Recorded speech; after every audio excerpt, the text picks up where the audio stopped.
The month of May is recognized as Asian American Pacific Islander Heritage Month. It's a month to show how Asian Americans contribute to America's history. While it's a time to celebrate monumental stories, there's also still a lot of hurt and fear in this community.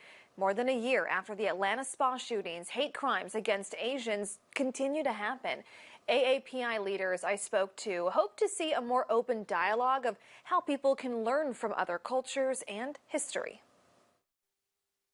Inside the halls of Missouri State Capitol is Office 109G, part of the KC Squad, as they call themselves. Tucked away in the upstairs corner office is Democratic Representative Emily Weber, who represents Jackson County. While she says her office is small, she's breaking barriers. So actually, I am the first Asian American woman to serve in the Missouri General Assembly. She told me it's not something she ever thought she'd be doing. But after the results of the 2016 election, she said she was frustrated and wanted to get involved in politics. After helping some other lawmakers win their elections, it was Weber's turn. Weber was adopted from South Korea. At 3 months old, she moved to rural Kansas. Her dad is a dairy farmer. Both parents were involved in the community, and it's something she says she valued from a young age. While she continues to work for laws that align with her ideals, she knows that being the first Asian American female lawmaker in Missouri carries its own importance. Because I went to the grocery store literally the day after the 2016 election, and I was told to go back to where I came from, China Doll. So that was my realization of elections matter. And it wasn't the first time, Weber said, she had to deal with hurtful words.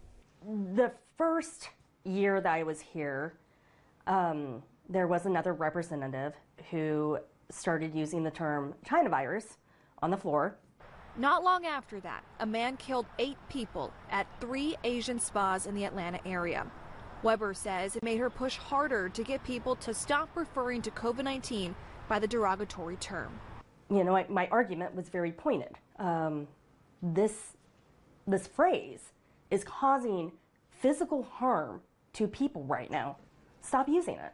The Stop AAPI Hate Coalition launched March 2020. It helps keep track of incidents of hate, violence, harassment, and discrimination against the AAPI community. From March 19, 2020 to the end of that year, more than 4,000 hate incidents were reported. In 2021, there were more than 6,000 reported. And of those, more than 60% of hate crimes reported were against women. To think about the kind of fear that Asian American women living in this urban area are now saying that they feel. But prior to the Atlanta shootings, Lynn Itagaki, an associate professor at the University of Missouri, told me there's a history of violence against Asians in America dating back to the 1800s. Itagaki also got her master's in Asian American Studies, and she pointed to a few examples. In 1871, a mob in Los Angeles' Chinatown attacked and murdered 19 Chinese residents. Lawmakers passed the Chinese Exclusion Act in 1882, which banned Chinese laborers, the nation's first restrictive immigration law. In modern American history, about 120,000 Japanese Americans were forced into internment camps in the wake of the attack on Pearl Harbor. In the whole part of the 20th century with the wars in Asia, that we have been encouraged to treat Asian Americans, or to treat people who look like they are Asian, as the enemy. Itagaki told me it's having conversations about histories, educating people on the backstory of Asian Americans, and continuing to have representation in communities and places of work will hopefully stop hate crimes from going up. While both Itagaki and Weber told me that will take some time, Weber is glad that she can be a part of history. But I do think that it takes somebody who's like me, I guess, to show that, you know, you can do it. You have a voice. Every Wednesday throughout May, you can catch more AAPI stories that I've been working on.